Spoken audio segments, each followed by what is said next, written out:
We all hate that scene in the movie where the hero is broken and weak, human and imperfect. It is invigorating and refreshing all at the same time. We take those televised heroes and make them relational so that our hearts know exactly the right time to squeeze out enough sympathy when kryptonite surrounds their strength barriers. My hero sometimes switches from provider to hero to daughter. She once let mental stress choke her physical and convince her that she was dying, breath short and tears heavy. I can't breathe. I can't breathe, she repeated with just enough breath to defeat her no longer formidable mindset. My hero once had a visit from depression.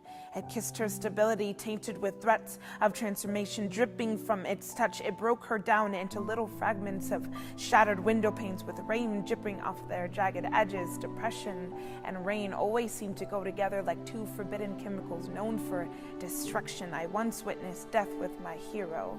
It came and drew a vivid line between heaven and earth, between physical and what it means to surpass the physical. Have you ever looked at a body and known that there is no longer a person in there anymore? It is the most bizarre and uncomfortable moment where life and death meet you in the same room and someone has to surrender. I have seen my hero mourn like a curled up version of fear. She pulled her knees into her chest so that her tears had something to fall on. My hero and I have kissed death with living lips. It was cold and porcelain and as close to perfection as our human limitations could even come close to. It is sad and invigorating, inviting you to think over and over like a leftover lover.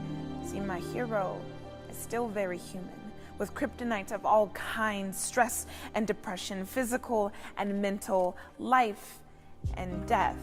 It radiates next to her fragile, feeling body like teasing bullies in elementary school, daring her to fall, to crumble into her knees like the way surrender visualizes itself. But she stands up, knees shaking but nonetheless standing. She presses her heels into the ground like the way a good victory presses into defeat. She wipes only one side of her tears because the other side says that she could do both.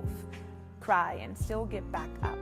She strokes her kryptonite and lets it sting for only a moment, as if to say that feeling too much is not a weakness.